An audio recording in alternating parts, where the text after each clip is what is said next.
Right, thanks everyone.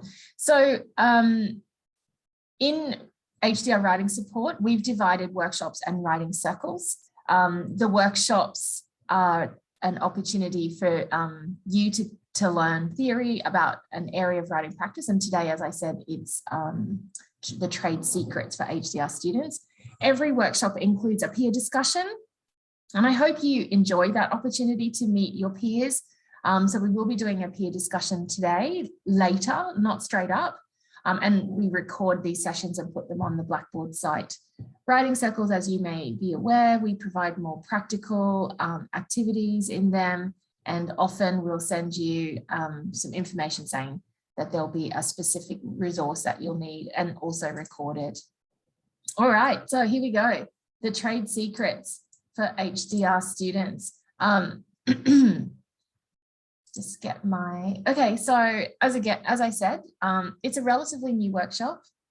And I think the reason that I decided to create this is because I kept learning, oh, that's a great tip. That's a great tip. What workshop would that go in and where could we include that? Then I thought, well, it's probably a great idea just to have a general workshop on all the trade secrets. So I've divided them according to writing trade secrets, communication trade secrets, mindset trade secrets, and skill set trade secrets. And in the middle there, well, actually after the writing trade secrets, which is probably my forte and the biggest part of today's session, we'll have an opportunity to do some peer discussion.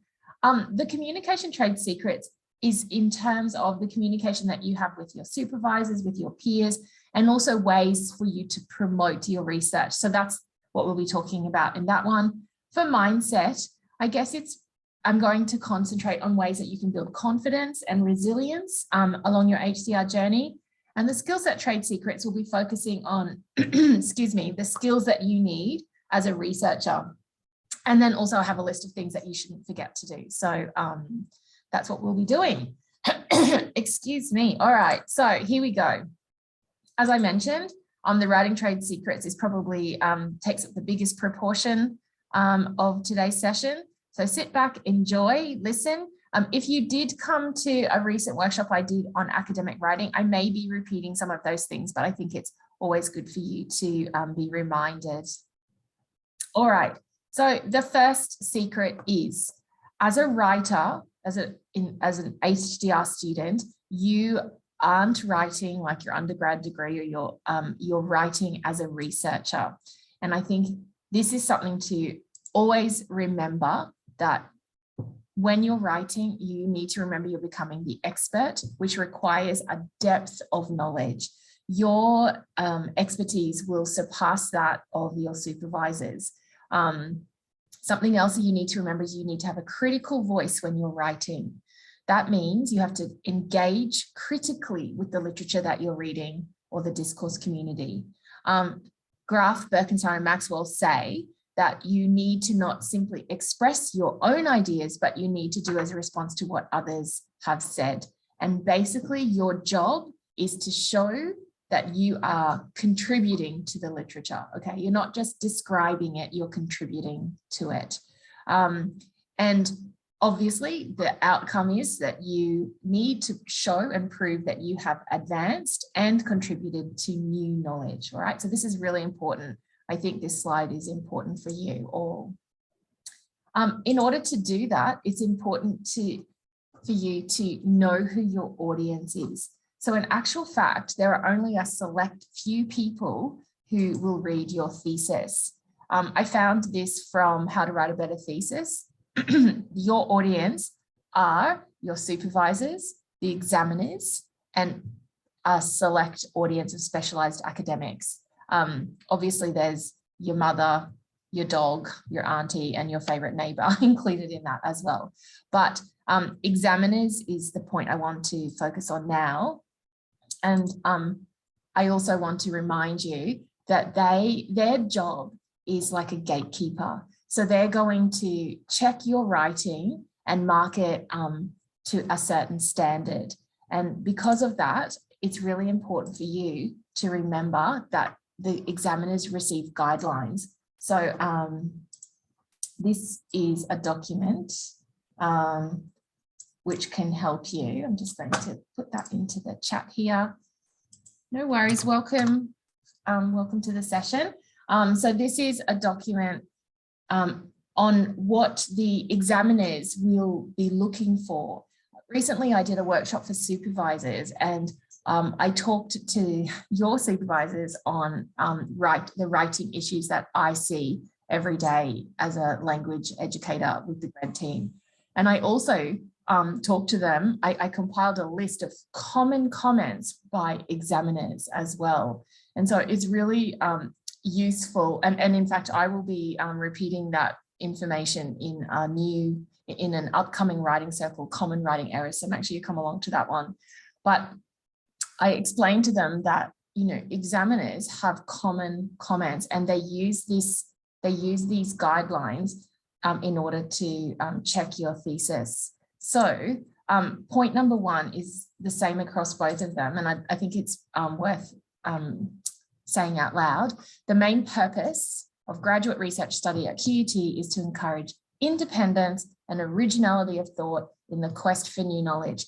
Don't forget that. That's what your job is when you're writing, okay? Some more great tips here I found by Clinton Golding. Excuse me. He's written a list of advice for you when you're writing your thesis, but it's based on what examiners do. I'll let you quickly read them yourselves.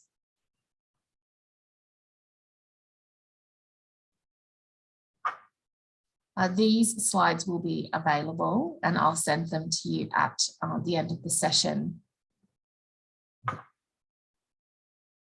But I think all of them are important, and I probably will be talking to them throughout the session. But number 4 is really important as well. Examiners read a thesis as an academic reader and as a normal reader, which is something I say continually in my week.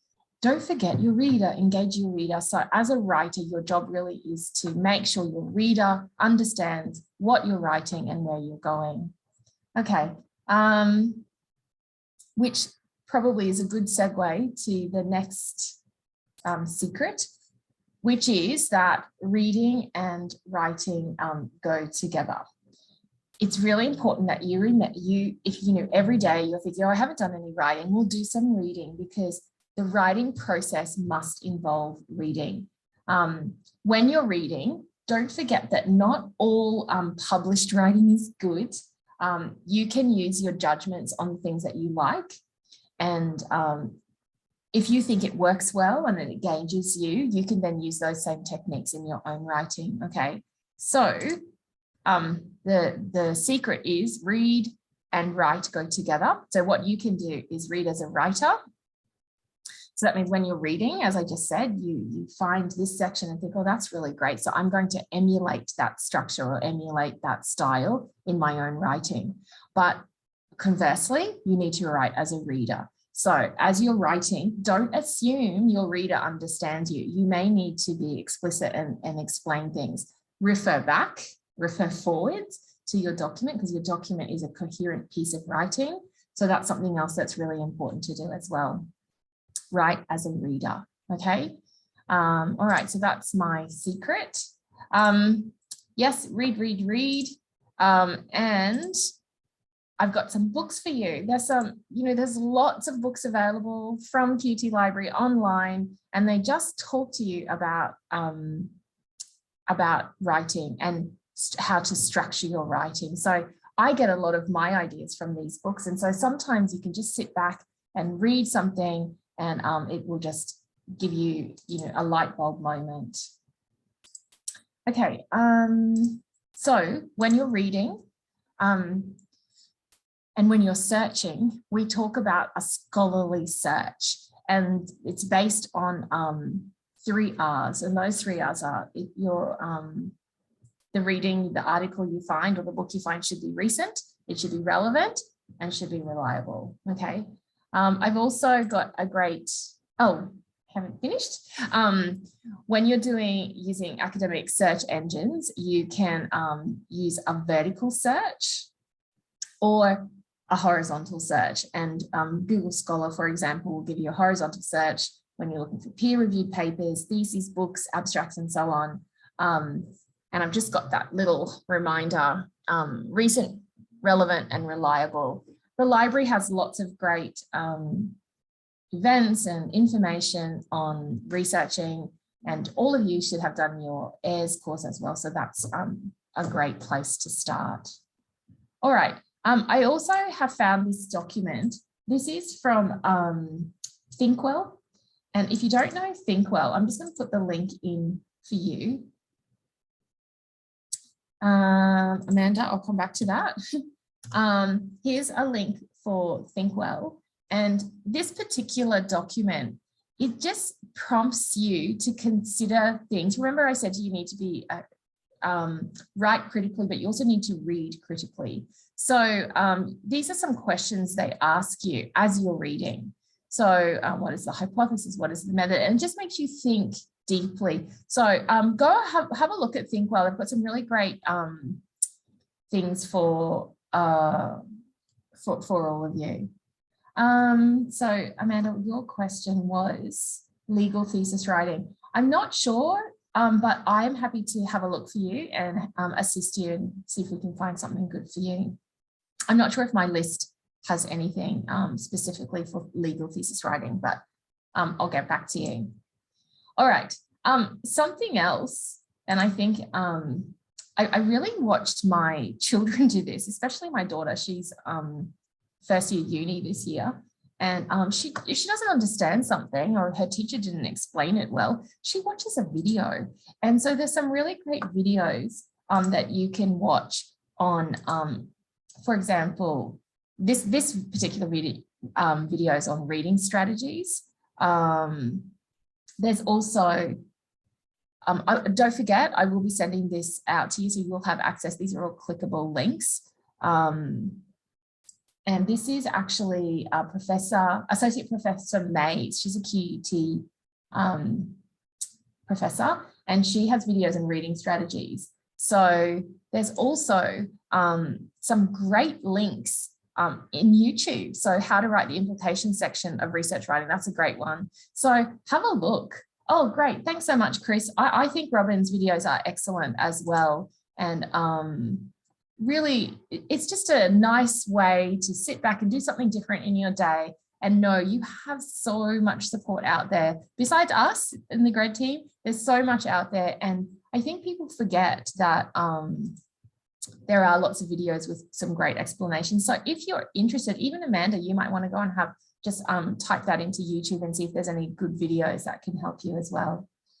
All right, so my next secret is to use exemplars. I cannot stress enough, and I say this to the supervisors as well, have a bank of exemplars ready for your students. You know, exemplars can show an ideal model, they can highlight quality work, but they can also highlight poor style.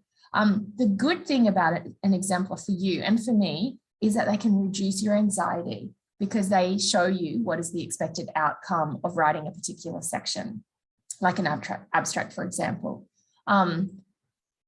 Exemplars are for you to practice noticing and making judgments, not just about the content of what you read, but also the mechanics of the writing, the word choice, the flow, whether there is a clear thread about the research problem or the value of the research, okay? So it's really important that you notice the way other researchers in your field, especially, write, okay? Because this will help you improve your writing. So you can, yes, everything I've just said is here. Thank you, Sadler. Analyzing exemplars enables you to recognize the characteristics of quality work and acquire some of the tacit knowledge of the connoisseur. And again, if you really love it, you can emulate it in your own work, or you can decide that that's poor style. I don't like that. I don't like the structure, for example, and then you can avoid that in your writing. I always usually say around this point, has anybody read their supervisor's thesis? And why don't you write in the chat if you haven't read your supervisor's thesis, and let's see how many people we get. A place, okay. Thanks, Mohammed. Jacob, it's a really good idea to go and check out your supervisors or the supervisors in your team. How did they write their thesis? What is their structure? Okay. Xiang, Dorte, okay, oh, a lot. There's a lot of people. Chris has. So make that a priority for you. Nicholas, thanks for that advice. Nicholas regrets that he hadn't done it earlier because it helped a lot. Good. Also, use QT ePrints. Oh, that's a really great point, Xiang. Xiang is saying that reading his or her supervisor's thesis helps him understand how the supervisor thinks. What a great point. There's probably some research you could do there. Adriana has read academic writing papers instead by supervisor. So it is a really good idea. And you can use our thesis repository, QUT ePrints, and that is also a great place to find, especially in your field. So go ahead and do that. Okay, make that a list, something on your list of things to do. When I ask your supervisors to have a bank of exemplars ready, I don't say, don't just hand a thesis. And when you're asking for one, don't just ask for one. You need to ask specifically, why are you recommending this thesis? Is there a particular chapter or a section? Is it the organization that you want me to look at? Is it the content? You need to ask specifically why they've recommended it, or alternatively, ask them, if you're in the middle of writing your lit review and you're having some struggle, you could suggest to them, could you please recommend a lit review that you enjoyed, or blah, blah, blah, and then get that specific exemplar, okay, for the issue that you're facing. All right. Thanks for putting into the chat. All right, so the next thing, and probably a really important part about academic writing, is sentence length. I went to a workshop, I think last year, with Inga Mewburn. So she's the author of The Thesis Whisperer. If you don't know about The Thesis Whisperer, this is another really good site with lots of great information for HDR students. She suggested, and I don't think that there's any actual answer, but she suggested probably a sentence should not be longer than 50 words.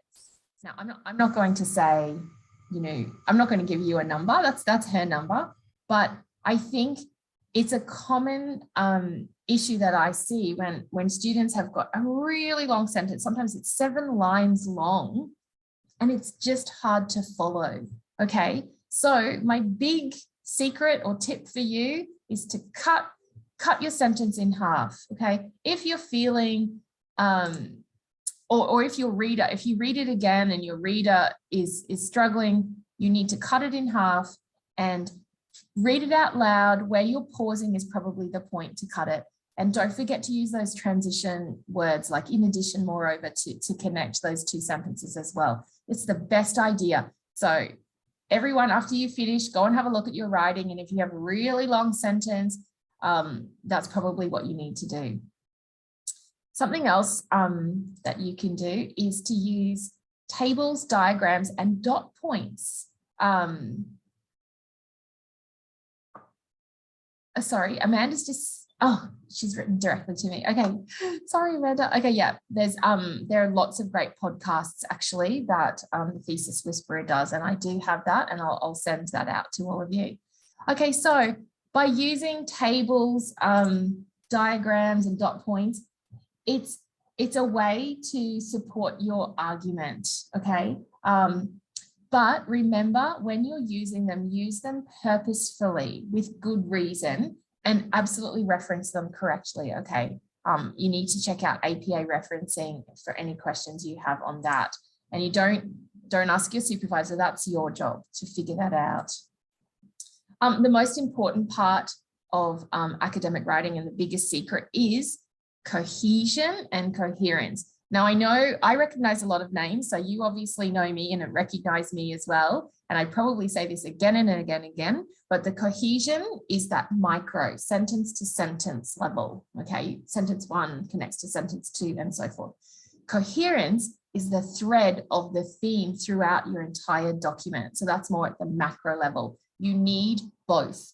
And again, as I mentioned earlier, examiners often comment on the fact that the document's not organized, there's no coherence throughout, there's no connectivity. So it's something that you really need to do. Okay, so I often use this hamburger, hopefully you've all had lunch, to show what cohesion is, because, cohesion in a paragraph. So we have the topic sentence is the top bun, all of the fillings are all of that beautiful information in the middle, and then the bottom bun is where you're concluding. So it looks like that. If you can have long paragraphs, that's fine. You can have this wonderful big hamburger. But again, if you have one section and you have a really long paragraph and the next section is a short one, I think it's good to maintain some sort of consistency throughout your writing as well. So again, should look like this. You have your idea, your one idea in your paragraph. Don't be talking about, the population of Tokyo, and then halfway down you start talking about how wonderful sushi is in Tokyo. That's not the topic. The topic is the population. So make sure you stick to that topic. This is probably the biggest error.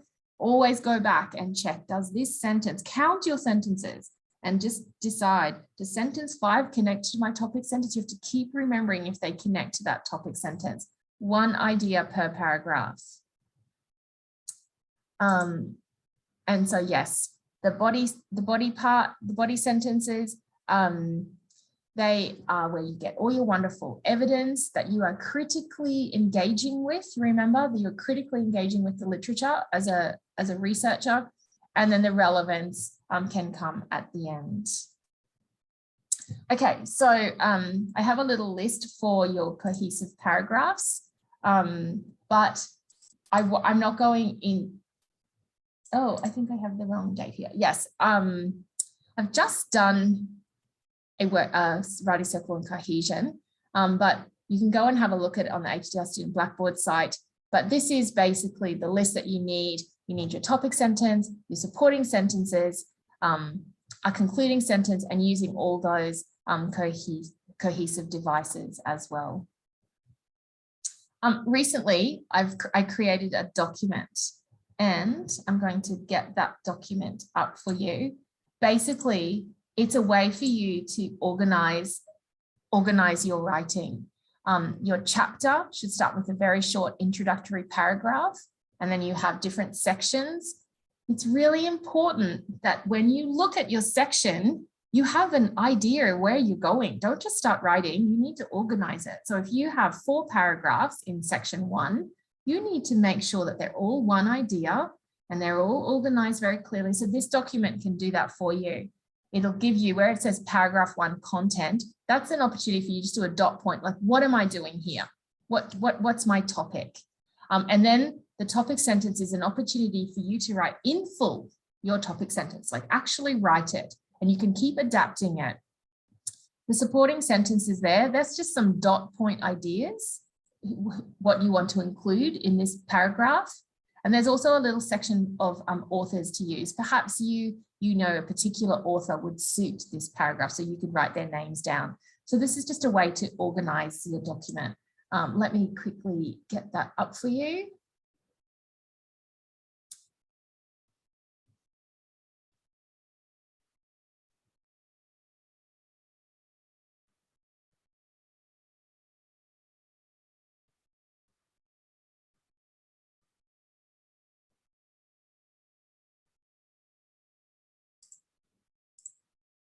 Okay, hopefully that is coming through now in the chat. And again, I can attach it to an outgoing email as well. All right. Then we have coherence in chapters. Just as this document helps you with, you have that introductory section, just a small paragraph, the body, and then finish your chapter with a short summary. Okay, so basically your chapter is going to look like lots of little mini hamburgers. And again, something else students forget, and I'm here to remind you, is that you can use headings and subheadings to create coherence. They act as a signpost for the person who's reading, and you could think, oh, okay, I know where the writer's going now. and you don't have, 10, 11, 12 paragraphs all. If I'm reading a document and I see there's a section and there's 12 paragraphs, I feel tired immediately. So you could break it up with some wonderful subheadings. And they also tell the reader what you, the writer, think is important. So don't forget to include them. All right, so I have a little list of coherent chapters. Again, there is a writing circle on coherence. And if you're interested in that, you can come along. Dr. Kerry Freeman, my colleague, she'll be conducting the writing circles on coherence. So we talk about why you should have an introductory paragraph, use subheadings. The section needs to be logical and coherently developing your argument. They need to flow in that organized way. And then having that summary paragraph at the end is just a lovely way to conclude a chapter. And you could, in that little section, respond to the aim of the chapter. And also, really importantly, and I think a lot of people forget this is an opportunity for you to summarize your contribution, or this particular chapter's contribution to the entire thesis, okay? Remember to remind the reader, what is your research question? What is your aim? If that's the opportunity to do that. All right. So the next secret is write regularly. Students just think, oh, I'll do it later. I have time. I'm still in the data collection phase. I don't need to write yet. Well, in actual fact, you do. You need to write early and you need to write often. We talk about snack writing instead of binge writing. Binge writing is where you just sit down and you write for 10 hours and you just get it all out. Snack writing is when you do brief regular sessions. And according to Robert Boyce in his book, Professors as Writers, he suggests that brief regular sessions for researchers who need to write equals writing more productively, painlessly, and successfully. So a place for you to do that is in the lounge. I facilitate these lounges. I see some of the people here today are regulars in the lounge. I've got a little link for you. I'm actually doing a hybrid lounge tomorrow. So if you're on Kelvin Grove campus and you fancy coming along and writing in the company of your peers, you can do that. Look at that link and it'll take you to registration. We're going to do that in X block. Another opportunity that we have in the grad team is to do a writing retreat. So this in the semester one, the writing retreat is on June 8th. It's a half-day retreat. Again, I'll be the facilitator. I used writing sprints. We use the Pomodoro technique, which is a 25-minute timer. But more than that, you can connect with other students. And I'm the facilitator, so I'll give you some exercises on cohesion, and we'll be looking at some academic writing principles. So it will be writing, I'll be guiding you, and it'll also be a chance to connect. So come along. All right. As I said earlier, engaging your reader is a really important part of your job as the writer. So I say it constantly, don't forget your reader, consider your reader. You need to remind your reader, what is your aim, why your research is important, who it is important for, and why they should care about your study. Remember that slide I said at the beginning? Your job is to show you have an original contribution. You're joining the conversation. So you need to remind your reader about that as well. Readers want predictability and transparency. So again, as I said earlier, use subheadings and have that introductory and summarizing paragraph. And I'll refer back to that list of 10 points that I had by Clinton Golding. Examiners read a thesis as an academic reader and as a normal reader. All right, proofread. This is my next secret. What you really need to do, and when I do this in a one-to-one capacity, we write something, the student and I check the writing, and we go back and we read it again. And we go back and we read it again. And sometimes I can even feel my students' frustration. Oh, we've already read it. But it's important to go back and just check again and again. Proofreading and editing, similar. But when you proofread, there are some things that you should look for. So the main one is that common thread in each section, the logical flow between your paragraphs, sections, and chapters. And again, evidence of the value of your research in every single section and every single chapter. So that may be something that you need to go back and do and highlight, say to your supervisor, this sentence, I show the value, and here I show the value again. So make sure that you're doing that as well. And something else that's important to remember is proofreading doesn't happen at the end. You continually do it, and it's a skill, and it really is part of the writing process, okay? So that's a good idea. All right, next secret is join in peer feedback sessions. So Kerry, again, all of you should know Kerry. She is the facilitator of the peer feedback sessions, and I think some of you here have been to them. So in these sessions, you can receive focused, actionable feedback on in-progress written drafts. It's an opportunity to improve your feedback literacy. Again, you engage in that critical discussion with your peers about your research and findings, and you can improve your evaluative judgment. And that's a skill to look at your writing and know good or this isn't good enough yet. And that's what the skill is of evaluative judgment. Something else you can do is increase critical thinking and problem solving skills. So please register for these events as well. So evaluative judgment. This, as I said, it's a skill that you need to learn. And there's a great quote here. It's a term which refers to the understanding of what constitutes quality and also the ability to judge the quality of your work and others. And it encapsulates the ongoing interactions between the individual, their fellow students or practitioners, and standards of performance required for effective and reflexive practice. Okay, so once you have the ability to say, and using exemplars will help you with your evaluative judgment as well. You can look at this writing and go, oh, yeah, I really need to improve the vocabulary here. I really haven't got as good, my organization needs work when I compare it to this piece of writing, okay? So you'll build that skill of knowing if your writing is good. All right, so that's a lot of me talking. So that's the first part gone. That's the writing trade secrets. So we come to the part where you have an opportunity to connect. And I'm going to put you into some breakout rooms, and you'll just have to click that join button. And it's only 10 minutes. If you're unable to speak or your mic's not working or whatever reason, you can stay in the lobby with me.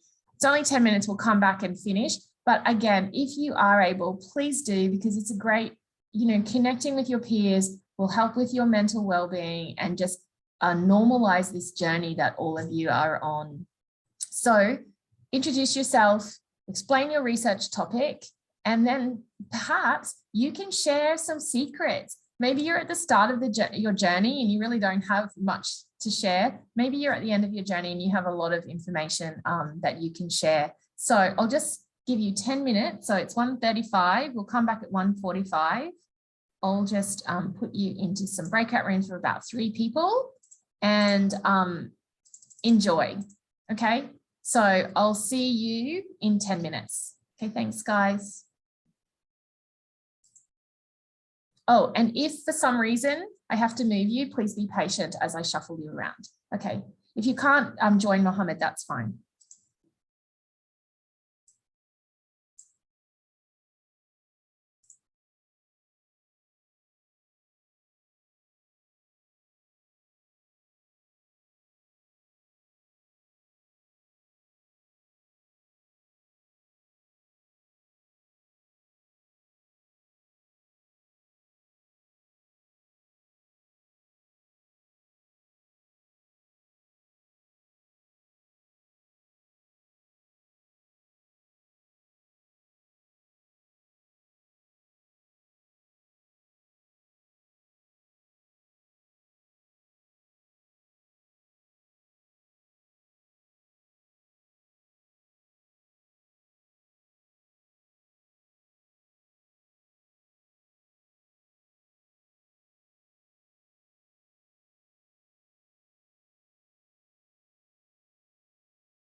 you can do that.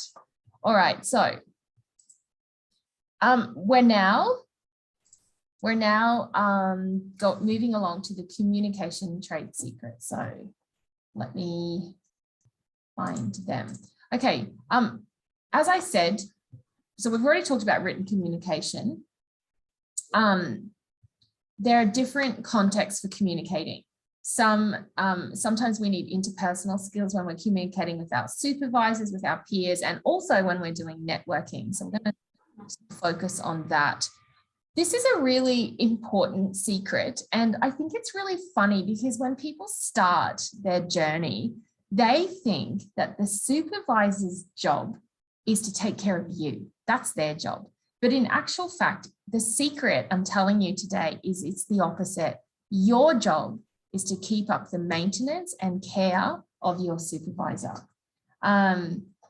We know supervisors are very, very busy, and your job is to take an active role in your relationship, okay? This is your thesis. You are the driver of that thesis, and it's not the other way around. I once had a student say to me, I was so upset my supervisor forgot my name after 6 months of being his student. It's probably not that he forgot the name. It's just that he was so busy, had a million things in his head. So you need to manage up and maintain that relationship. You have to remember that your name is on the title of the thesis, and you need to be active and assertive when you're asking for things that they need as well. So it's managing up, taking control of any issue that might arise, and communicating directly to your supervisors about these issues. I'm telling you, your supervisors love it when you take on that responsibility. So it's probably not a secret, but you need to talk to your supervisors regularly, honestly, quickly, and specifically. I think there are 4 good words to remember. So managing up is actually a skill, and it's about being proactive. So I really think this is so important. Your job is to anticipate a potential problem, maybe in the lab, communicate and mitigate that problem, and really importantly is provide solutions and options. If you have to leave, goodbye, thanks for coming. Okay, so that's your job, and it's not your supervisor's job to provide the solutions and options. You have to do that as well. So you can think, okay, I see this problem. This is the actions I've taken to mitigate it. Here are the solutions that I'm going to use to fix it. And this is how we can keep it from happening in the future. So anticipate, mitigate, communicate, and solve. All right. So some really great, and I think it's something that should stay in your head throughout your journey. You have to take care and maintain your relationship with your supervisor. So also, I think in terms of communication, I want you to remember that feedback is not just information giving. Feedback is a 2-way communicative process, and it's not just your supervisory team telling you and talking to you. Feedback is how you generate and make sense of and use that feedback moving forward. You often hear Carlos and Winston often use the term an active feedback agent. That's what your job is. So you uptake the feedback, and when you do that, it may lead to change in your behavior, cognition, motivation, and attitude. Feedback is driven by the students, not by the teachers. And again, you can get the feedback you want by asking for specific feedback as well. So I think it's a really good secret to share with you today. I say this to the supervisors in their workshops as well. I'm very fortunate in Great Team. I'm able to provide workshops for supervisors. And I remind them that the most powerful single influence on achievement is feedback. And as an active agent, you can use this hierarchy. Again, this is from Think Well, by asking for specific questions on the feedback that you've given, you want. Obviously, right at the bottom of the funnel, we have spelling and grammar. You should never ask your supervisors about that. That's your job to figure that out. Paragraphs, structure and flow, engagement with the literature, the coherence of your argument. You can ask your supervisor Am I engaging enough here? Can you see the thread of my research question in this chapter? Again, question 5, you can say, this is the presentation of the evidence that you've found. You can ask your supervisor, is the argument clear? Is it convincing? Does my evidence lead to a clear conclusion? Okay, all of those things. At the top level, the highest level of the hierarchy, this is the level that requires significant academic ability. And this is where it strongly reflects the qualities of a doctoral level scholarship. So the questions that you need to ask your supervisors about a particular paragraph or section is, what is the contribution to theory and knowledge? And how novel is this contribution? Are there any alternative interpretations? You know, check with the supervisor if that's what if you're doing that properly. Okay. I have an actual workshop on feedback.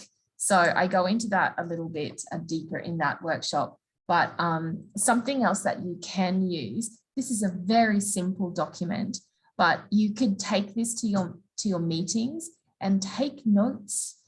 Don't forget anything. Don't be embarrassed to write things down. You can write things down. If you don't understand something, be brave, take a deep breath and ask a question. Okay,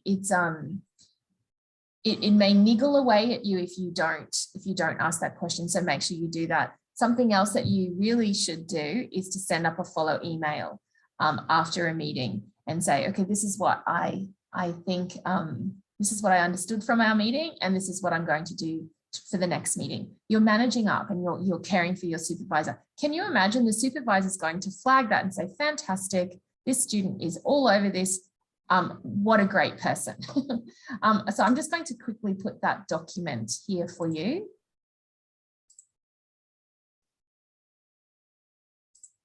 Yes, daughter, you can ask if you can record the meeting as well.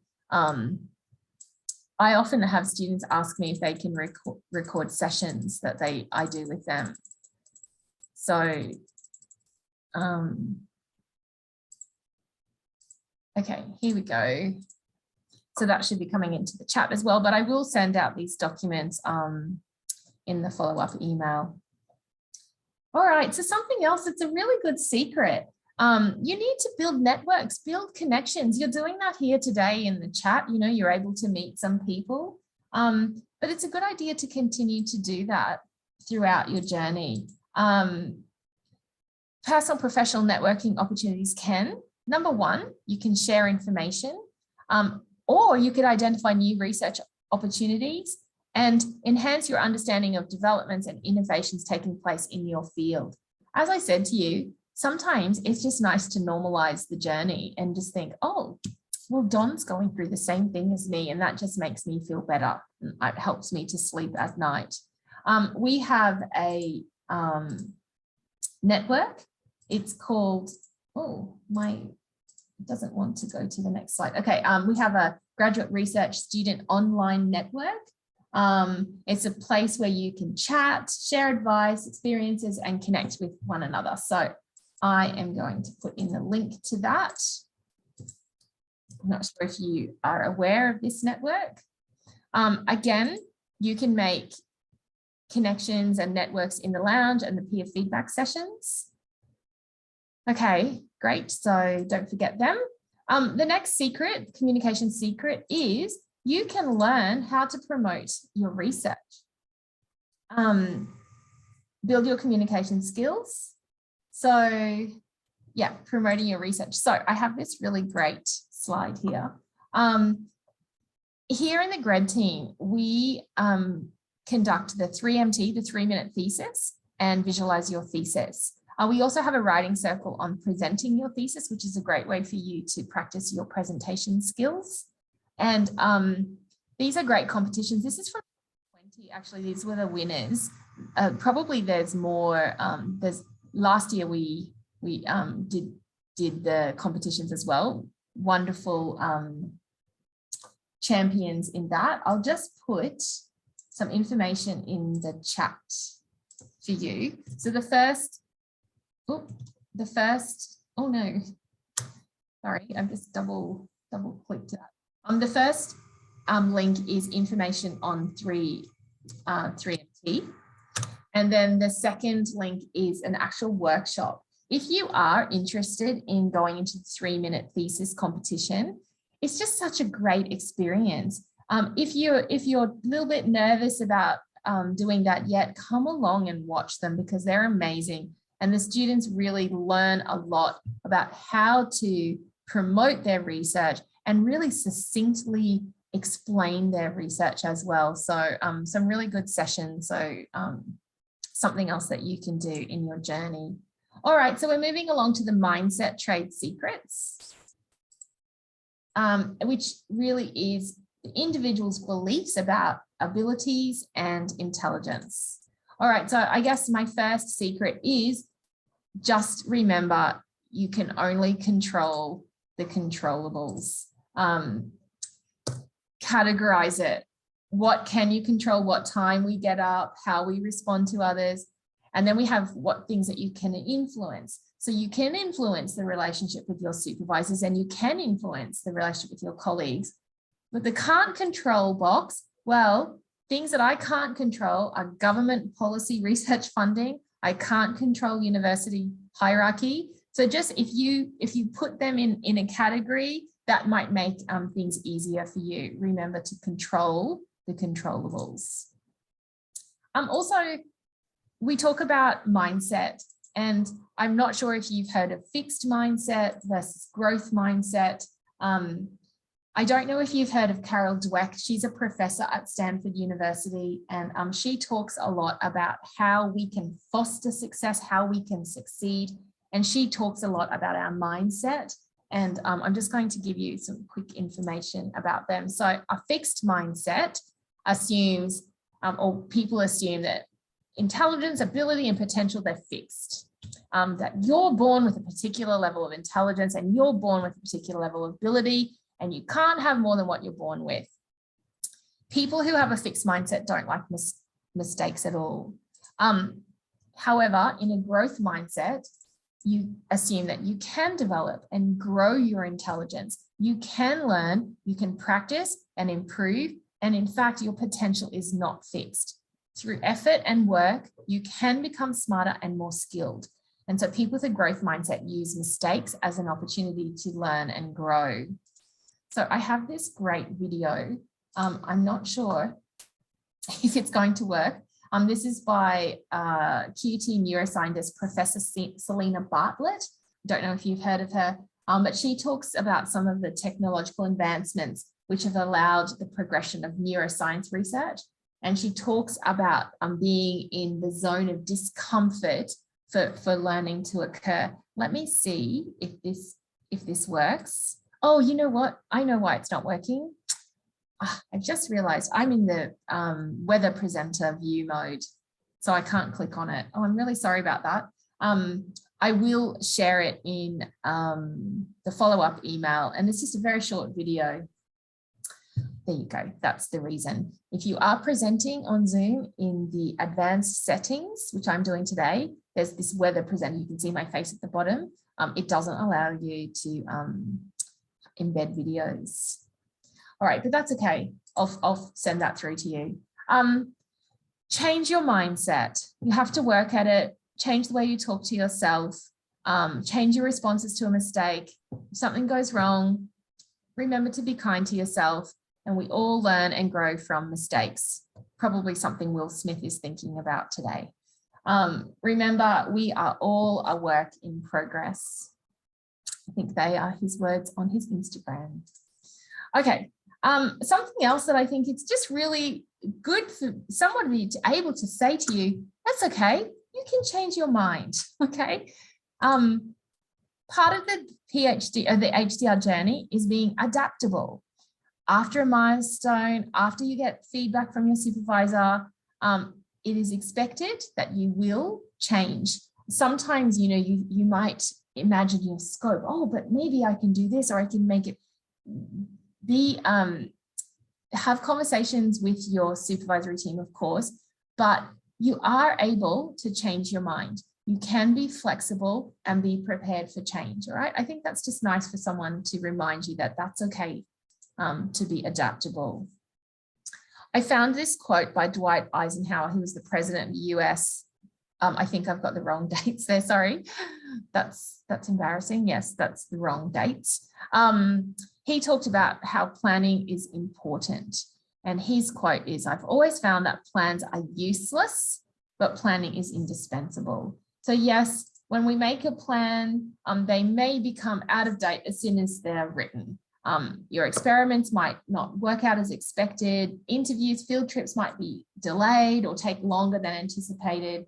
And, you know, occasionally, sometimes things actually happen ahead of schedule. You need to do progress checks and need to review against the plan.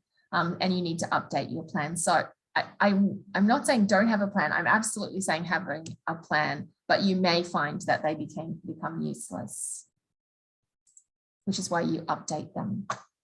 Something else we talk about a lot or hear about a lot is the imposter syndrome. I'm not sure if you've heard of that before, but we all feel like imposters sometimes. I just found this beautiful poem by a French poet. You are meant to be here. You are worthy of being here. And we all feel like imposters at some point. So this is a really great TED talk by Elizabeth Cox. If you don't know about imposter syndrome, I encourage you to watch this and know that Maya Angelou often talks about how she didn't feel like she belonged and she had lots of imposter moments. So just know that you aren't alone. Something else I want to remind you is to not give up.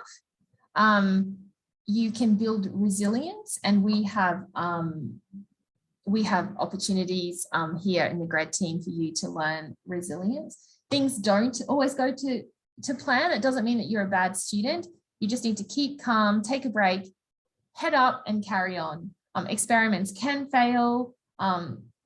Experiments that fail can still be written up as part of a successful PhD. Stick with it, be patient, and be open to take a different direction if the original one proves unworkable. Also really importantly is for you to take care of your mental health. We talk about this so much, don't we, recently? I met someone in the building this week who said to me, "Oh my God, it feels like October and we're only in March." There's a lot happening at the moment in the world, and we do need to take care of our mental health. We have support available here at QUT. I've got these clickable links here for you that I'll send through. I may have doubled up there, but yeah, some clickable links for you, and please reach out if you need to. We also encourage you to make a self-care plan, and there's a clickable link here for you to do that. And, you know, if you really are finding that's where you're at, actually do it. Take the effort, check out these self-care plans and look into it.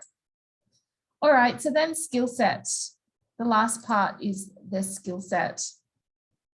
So I think mostly students just need to know where to find stuff. So I have this page. Hopefully you've all seen this page before. This is where you can access everything.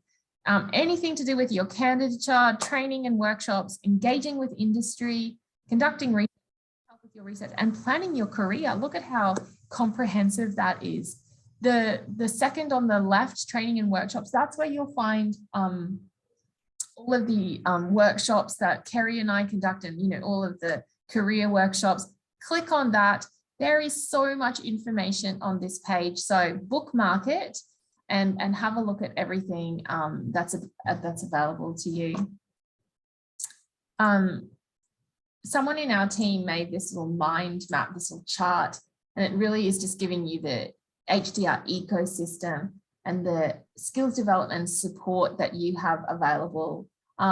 These groups sit outside of your faculties, and they're centrally available to assist HDR students. So we're with the grad team, as you can see in the bottom left there. And then there's GRC, the library, of course, QRSnet and ORI for information on ethics, etc. So reach out. You have this wonderful ecosystem available. Another skill set for you to remember is to be organized. Sometimes supervisors send students to us with urgent requests to help them. As a new research student, if you're out here there today and you're new, maybe you think, oh, I have so much time until my thesis is due. You may think, oh, I have plenty of time to get my research finished and written. But for many students and supervisors, there's panic and rush at the end. To be successful in your research and in your career beyond, you need to give your work the time that it needs. Okay, so be organized. And here are my tips for being organized. Use a calendar or a schedule. Here's a good one. Reach your milestone in advance. Okay, you can identify your priorities and you can map them. And another good tip, which I've also given recently, is procrastinate wisely. If you're sitting at your desk and you think, okay, I should be writing, I should be doing something, but I'm really not in the mood. Well, don't sit there and scroll through Instagram. Do something that you know you need to do. Check your references, write an email that you keep forgetting to do, whatever, procrastinate wisely. Also, if you know you're worrying about something, a comment your supervisor made or something that you haven't finished, don't just sweep it under the carpet. Don't dream about it at nighttime. Do something about it. Okay, be proactive.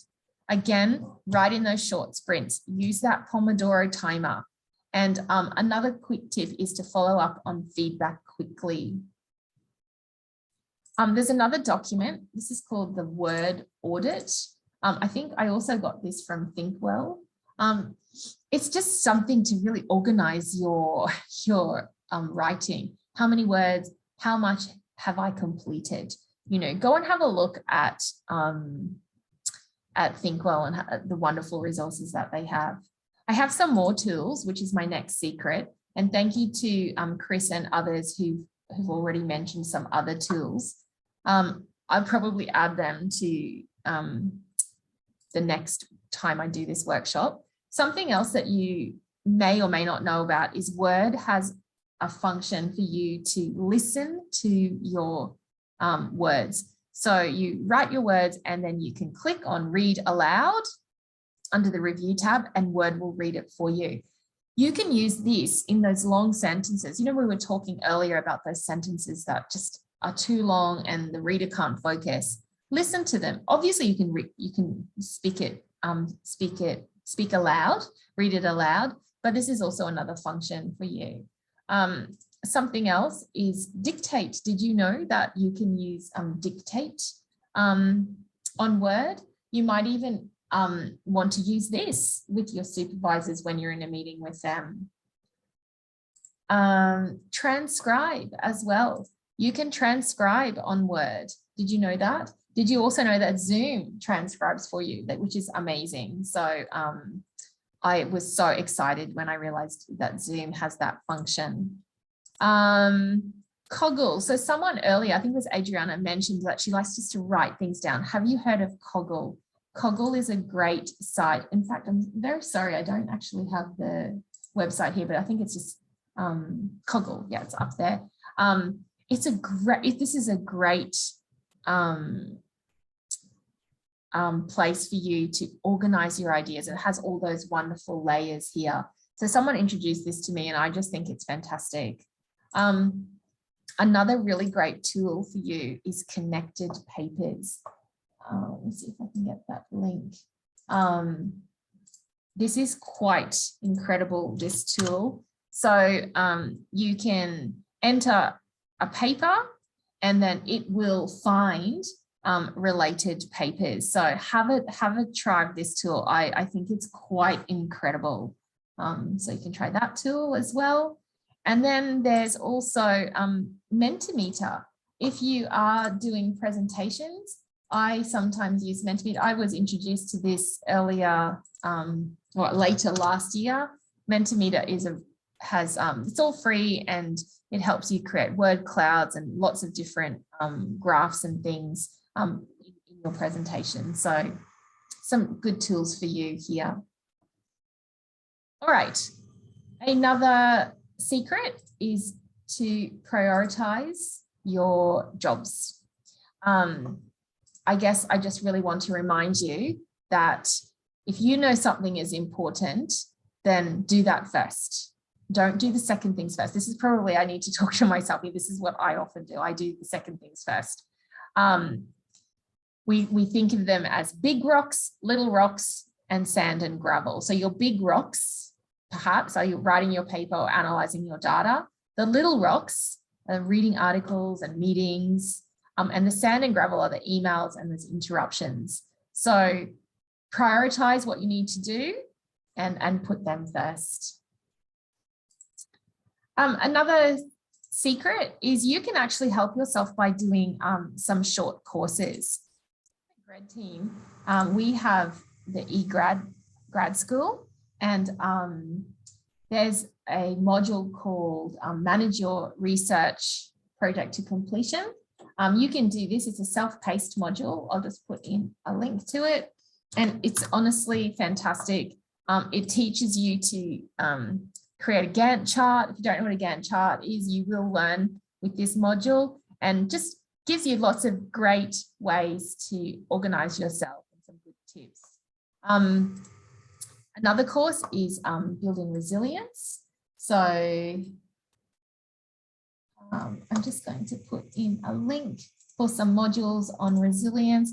And again, it's amazing how these modules can just really get you on track and keep you going. And you know, you can tell your supervisors that you're doing these things as well. In your updates, I've done a course on building resilience to stress. I think everybody should do them. Something else, a skill, really, really important, and I didn't learn this until later, is EndNote. It doesn't actually have to be EndNote, but I like EndNote. Maybe some of you out there prefer something else, but it is amazing. And I could not believe that I wasn't using it before. So if you don't know EndNote, or you haven't used it, or something similar, do yourself a favor, go and ask the library liaison and learn it, because it will save you so much time. And I have a more updated, and this is a copy of my EndNote. I have lots of groups now, really organized, and I have all of my articles attached. See the attachment here. It's actually incredible. But remember to save it and keep updating that as well. Okay, another secret is to take responsibility. You're responsible ultimately, so remember to do that. If you don't know how to do long Word document formatting, you need to learn. Your supervisor is not going to teach you. And I can't tell you how many times people will email Kerry or I the night before, can you please teach me how to do how to format my Word document? That's not our job. And it's certainly not something you should be doing the night before your thesis is due, okay? You need to prepare your thesis using the correct style, correct formatting, check your spelling and punctuation errors. In that list of 10 points from the examiners I showed you earlier, one of them is examiners are irritated and frustrated by spelling and punctuation errors. You do not want to frustrate your examiner, okay? So make sure you do that.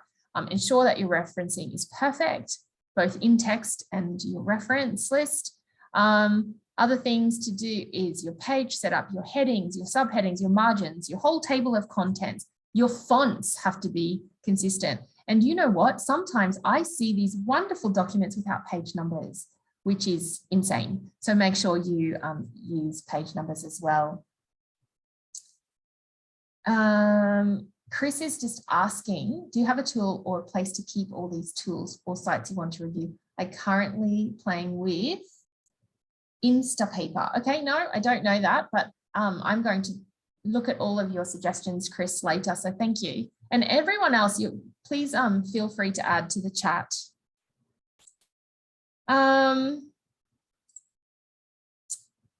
This is part of that document, thesis requirements. This is your job. Spelling, grammar, punctuation, and choice of language are of high standard. It's presented in English. The bibliography comply with relevant disciplinary conventions. There are no typing errors. That's your job. It's not your supervisor's job. And this takes a long time to do. So don't leave it until the end. You need to be organized. Some things that I just want to remind you to not forget. Sometimes, and remember I talked about procrastinating wisely, you can be strategic, start at the end. Write your abstract, your keywords, your table of contents, your figures, all of these things. If you're not feeling like writing, maybe you can procrastinate this way. Always make sure that you update your table of contents and it corresponds to the major divisions and the subdivisions of your text. Okay, you need to also check a logical flow as well. Continually revise your table of contents.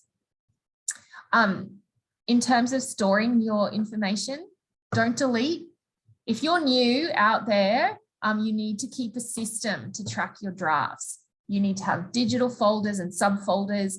I've heard so many sad stories about people, losing weeks of writing and information and data. Don't be that person, okay, because it's heartbreaking.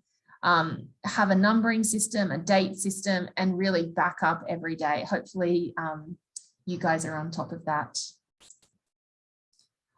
This is something that was sent out by our Deputy Vice Chancellor of Research, Christopher Barner-Kowalik. He talked about the attributes of HDR students and postdocs. And the attributes are here to be enthusiastic, committed researchers, critical thinkers, problem solvers, self-motivated and resourceful. So those things that we've all talked about today. Also, the research skills that you need requires you to proactively engage with the supervisors and seek feedback. Remember that feedback agent. Understand and meet QUT's academic, ethical and research standards. Also own and manage your research effectively. That's nobody else's job except yours. Use digital technologies and resources in your research environment. And the self-management. Take responsibility for training. You're all here today, so you're already taking that responsibility. Understand resilience is a key part of becoming a successful researcher. That's why those resilience courses are so good. Take an active interest in career development and other opportunities like that networking as well. And recognize the importance of maintaining well-being. So these are all, this was created by Christopher, and I just think I wanted to end today with this lovely reminder. So that's it, guys. There are no more secrets from me, and there should be no more secrets across the HDR community. Spread the word. If there's anything that resonated with you today, spread the word, tell your friends, tell your colleagues. And I really want to congratulate you for coming along and improving your skill set, your knowledge, and participating like this. This is a little link to a very short survey about today's session. We really appreciate you filling it out. I know sometimes it's troublesome, but it really can help us to improve the services that we have. So there's a link there. There's the QR code as well. So thank you. Also, just want to let you know that tomorrow there is a hybrid lounge. If you want to come along and do some writing, there is an actual opportunity to physically come here to Kelvin Grove, and you can meet students and write in the company of your peers. It's also on Zoom if you like. So the lounges, again, they're weekly. I'm doing a trial of the hybrid lounge. Kerry's doing a research proposal writing circle on Thursday. Next Tuesday is an opportunity to come to a peer feedback session. I'm doing the common errors in academic writing, really, really important writing circle to come to. And again, the lounge is on April 7th. References. So thanks everybody. And thank you for your comments. And I really do, I might just leave it on this one. I really do appreciate you coming and sharing, your insights as well. And I'm available now for a Q&A if anybody has any questions. So if you have to go, that's fine, but I'll be sending through any links and the slides as well.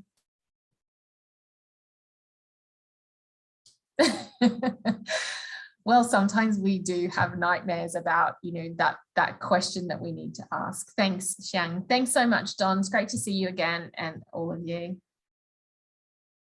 Yeah. Here you go, Joanna. Thanks, Nicholas. Awesome. Keep in touch.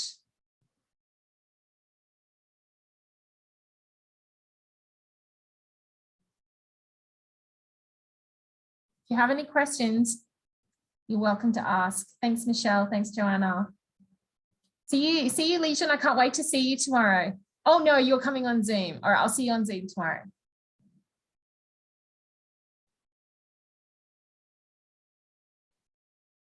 Oh, thanks so much, Mohammed. Awesome. Lovely comment.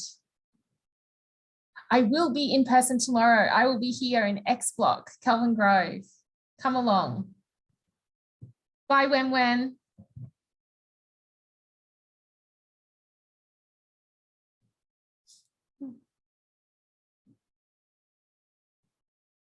Yes, Chital, I think that's really important as well. You do have lots of responsibilities and it's expected that you step up and manage up. Awesome, Xiang. Hopefully you can come tomorrow. It's at 10. Chris, the lounges are always in the morning. So from 10 to 12. It should be in the HDR matters. Oh, but I put the link on there. Yeah. So we talk about a circadian rhythm and how most people, have that really great concentration in the morning. So it's from 10 to 12. Bring your laptop and get a chance to meet me and some others. Hope you can come.